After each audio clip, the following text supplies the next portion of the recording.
It's Deshaun Watson, as he's gone over 4,000 yards passing now for the year. It's the Browns and the Thunderbirds, next on Madden Football.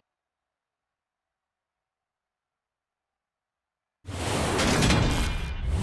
are just a stone's throw away from the Rock and Roll Hall of Fame as we get set for football at First Energy Stadium in Cleveland, Ohio. Today, the curtain falls on the regular season. We've got a good one in store between the Toronto Thunderbirds and the Cleveland Browns. Hi again, everyone, with Charles Davis. I'm Brandon Gaudin. And, Charles, we look at this Browns ball club.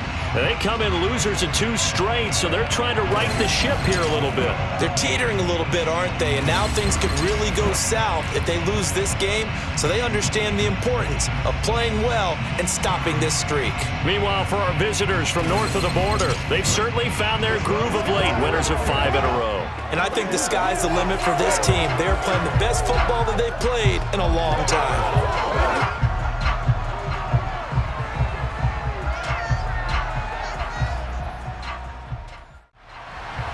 22 men ready to do battle. It's time to dance. And off we go from Cleveland.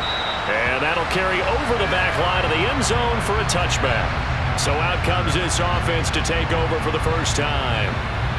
Leading him out, the former Stanford man. At quarterback, it's Davis Mills. And remember, when he came out of college, he left early.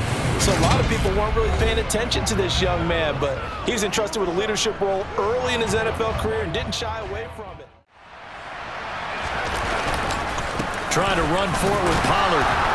And he's got the first down yardage before he's brought down at the 42. That one goes for 8 yards. It was just 3rd down and short, but he bit off a little extra. I would say way more than he could chew, but he chewed up all that yardage in a big way. And that, to me, that was a combination of offensive line, stacked defense, and they handled it, okay? They got the leverage, they got the blocking angles, and opened up a nice crease. And once you get past that first wave, there's room to roam. Yeah, that's just the 3rd play from scrimmage. They wanted to avoid that 3-and-out. Mills finds his man. It's John Mechie. And they're going to have another first down as he's going to be tackled at the Browns' 32-yard line. That good for 21 yards on the catch and run. And this was a nice example of an offensive coordinator scheming his guy open. Just a little underneath route, just trying to free up some space, and it worked awfully well.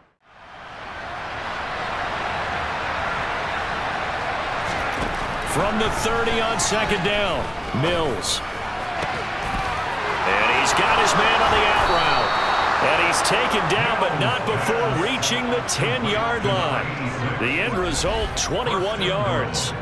A lot of precision being shown on this opening drive. They've been methodical, they've been crisp, and as a reward, they're going to be set up with an early 1st and goal.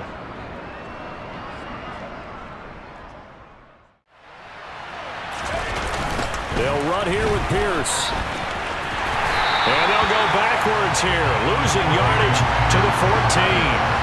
It's a loss of 4 on the first down play. The short field shrinks even more with the type of bodies they brought in on that play. Those extra tight ends, they weren't able to secure their blocks, and that one ended up going backwards. Ultimately kick a field goal, it'll feel very disappointing. But I'm just wondering, is the head coach thinking, is this 4-down territory, or might he go for it? He loses 4, and it brings up 4. That's a really alert defense there because they saw the heavy look come in from the offense, countered it with extra linebackers who brought a little bit of speed and heft, and able to really make a big-time play for their defense.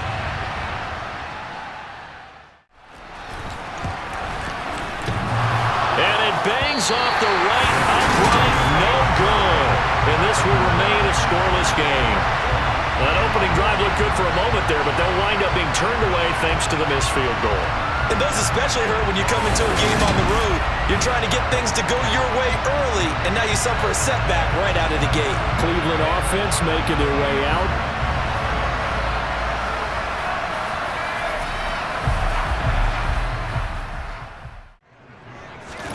Now it's Watson, a bootleg. Going out wide, finds Chubb.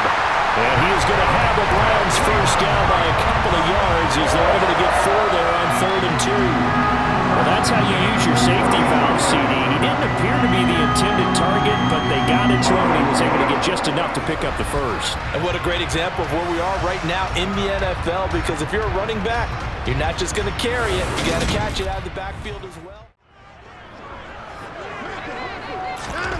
A shotgun snap for Watson. He'll fire this deep for Ayuk. And he's got it inside the 10. A big play that time for Cleveland. 48 yards. Hard to believe that arm strength was a knock on Deshaun Watson coming out of Clemson, but he showed what he's got there. And from where we sit, if you had told me that ball was somehow going to get from point A to point B, I would have told you no way. I mean, that was an absolute cannon shot, and he still dropped it right on the money, too. Now Watson. Yeah, he's got it. Touchdown. David Njoku.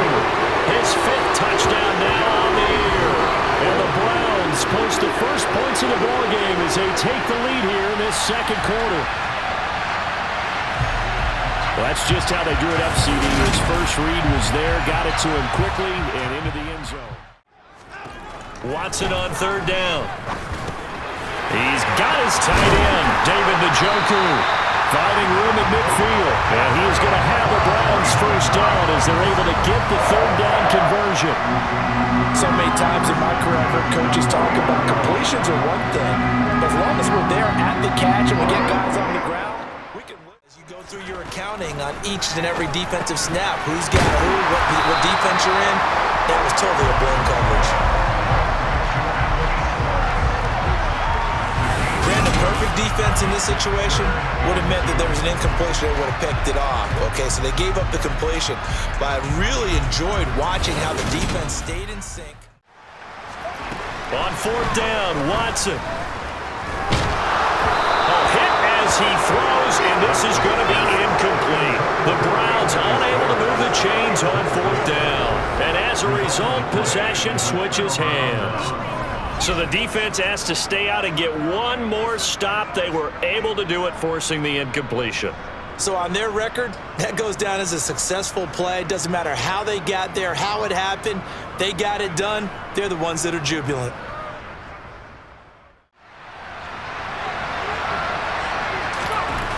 Throwing, Mills.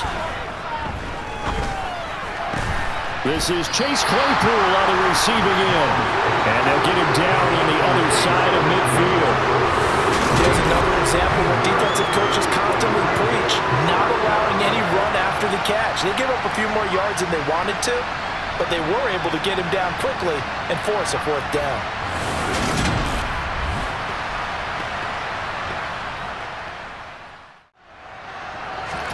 A first down throw for Mills.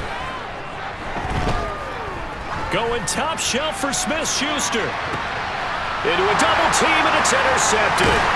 John Johnson with the INT. And the Browns are going to take possession here at their own 16-yard line.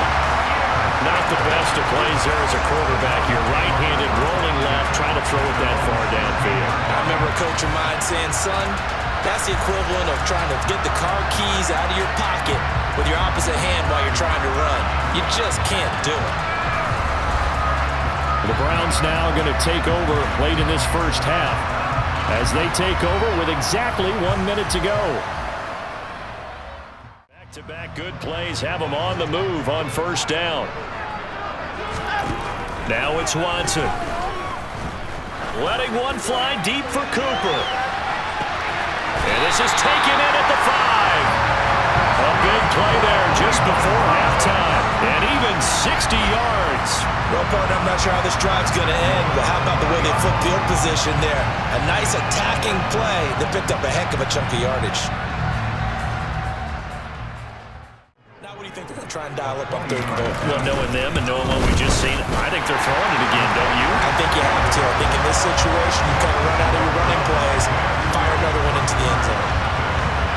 So a long drive gets them down inside the 5, but ultimately they settle for just the field goal. And I have to think that if maybe they were a yard closer, that would have made their decision tougher, and I think they likely would have gone for it. But in this situation, they just decided to take the 3, and I think it was a smart move. Fielded right around the 8.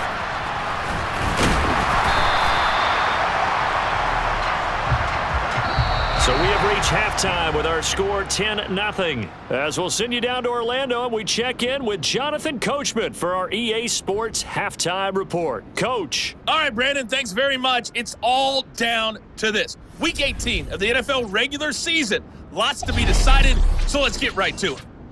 We'll begin our tour out at Nissan Stadium in Nashville, and it's the Titans with the lead in the second quarter of play. Ryan Tannehill has thrown a touchdown pass. From there, let's get to Philadelphia as we check on the Eagles at home at Lincoln Financial Field. And you can see there, it's the visiting LA Rams who have the lead in that one. The Rams seem to be on their way to what would be a good victory. Lastly, we head to Gillette Stadium in Foxborough to check on the Patriots. And they've got the lead over the visiting Denver Broncos. 3 touchdown passes there for Mac Jones.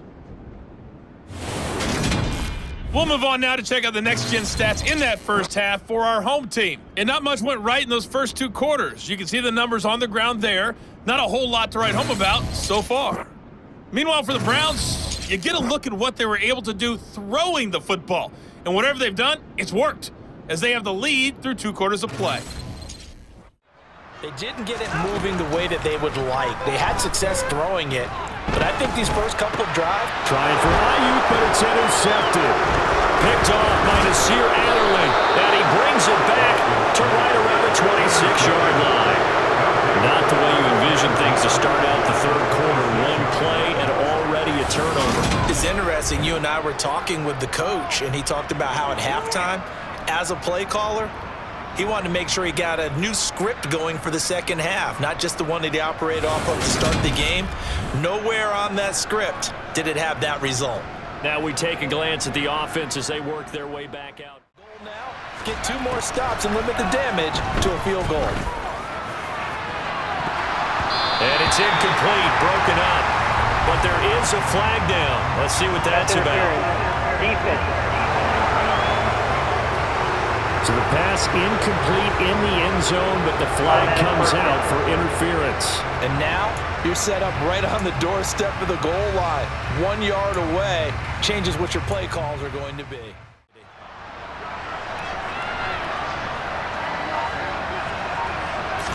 Now Mills on the sneak, and he'll get in. He's over for the touchdown. His 3rd rushing touchdown on the year, number 6 overall. And the Thunderbirds use the short field to get in for 6.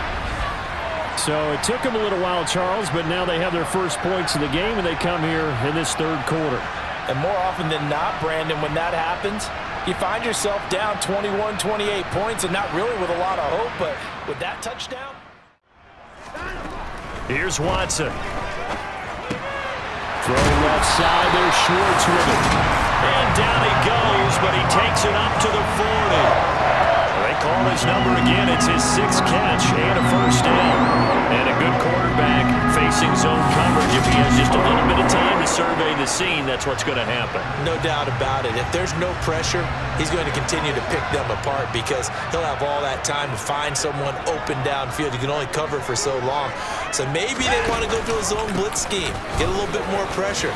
Remember when Carolina did that against Denver? They lost the game ultimately.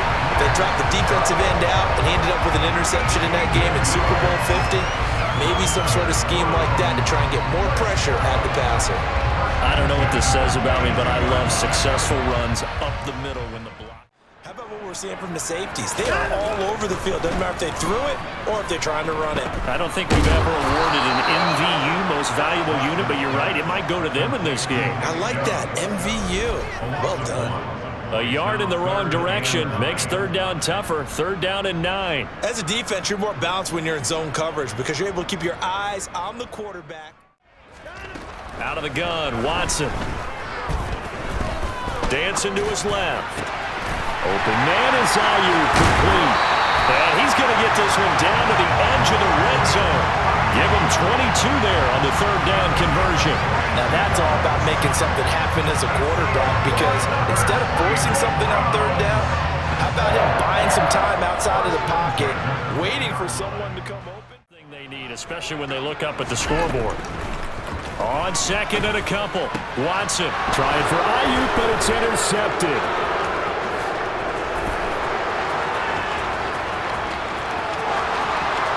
And he's free going down the left side. It's a foot race. And he will take this one home. It's a touchdown. So this whole game gets flipped on its ear right there. The interception, return for a touchdown, and this lead changes hands here in the third quarter. And it certainly felt like this defense had a read on what was going on the offensive side of the ball and said, let's cut down. So they throw the pick six. They'll get another shot at it now as this one's in the air. Taken in at the 3. Oh, a dangerous return man showing it here. Still going past the 30. And he'll bring it back all the way. Touchdown, Cleveland. Such an electric play, so much fun to watch, and you need all 11 guys in sync for that to be successful, don't you? Without a doubt. That's teamwork, to be able to put it all together. But that play is really probably the most exciting 10 seconds in football. And they'll try to throw here. Mills. Throws right side, and that's complete. And he's able to get this to the 40-yard line before he's out of bounds. That one good for a first down pickup of 18 yards.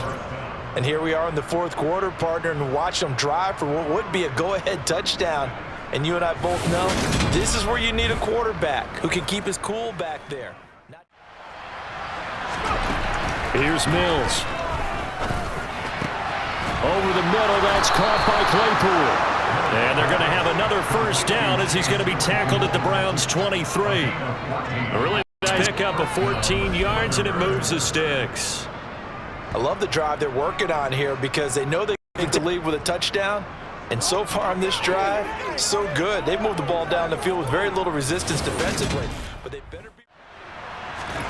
On 1st and 10, Mills. Looking left sideline, it's complete. And he'll be out of bounds about a half to a full yard shy of the 5. A good gain again. That's now 31 yards combined on those last 2 plays. Just picking up yardage in bunches here these last few plays. They have moved right down the field, and just like that. They'll try again, but he will lose yardage here. Back to the 4-yard line. It'll be a loss of a full 3 yards there, and it also brings up 3rd down. And now 3rd and goal coming up, the loss on 2nd down.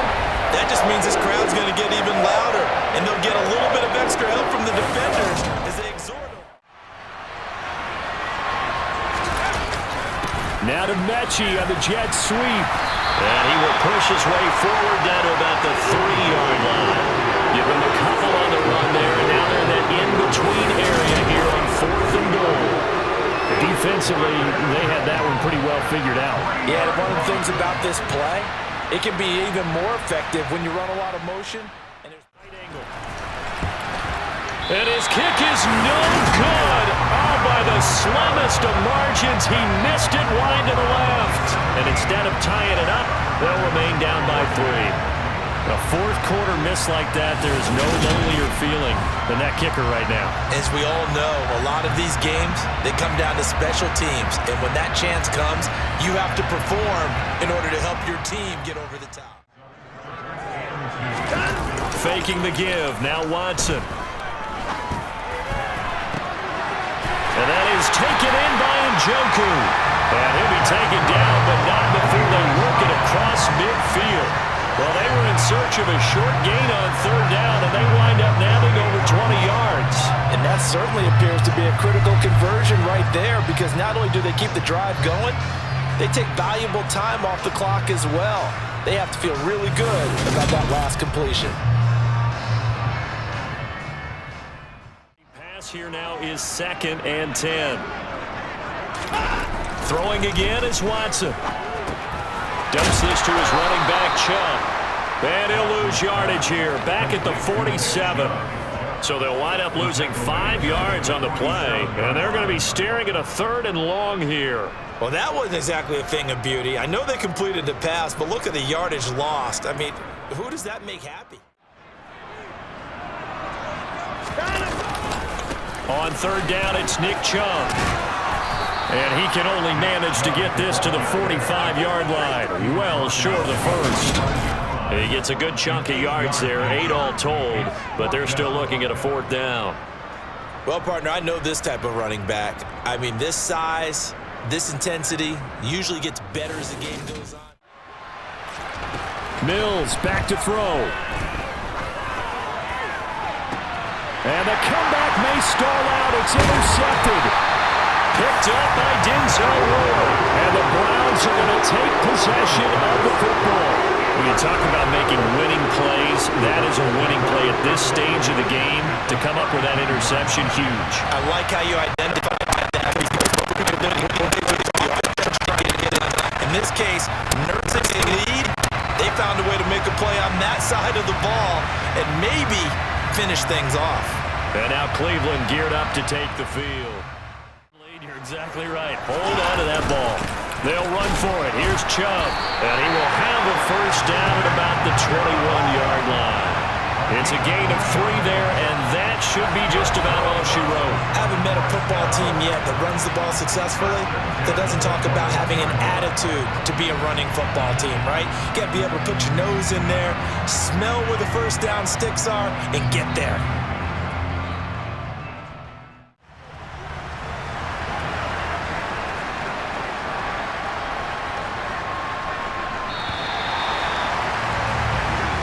So Cleveland able to come away with the victory here, and they were spurred on by a strong performance in that 4th quarter as they held their opponents off the scoreboard. Everyone wants to pitch a shutout for the entire game, but when you throw one in the 4th quarter, that tells everyone that you're getting stronger and dominance is starting to take over, right? The way that you close, the way that you finish, that gets preached to you from the time you're playing Little League football all the way up through.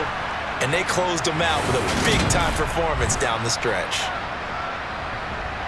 So for Cleveland, it was too little, too late as they finish off the regular season with a mark of 7-10. And by just about all accounts, not the type of year they were hoping to have.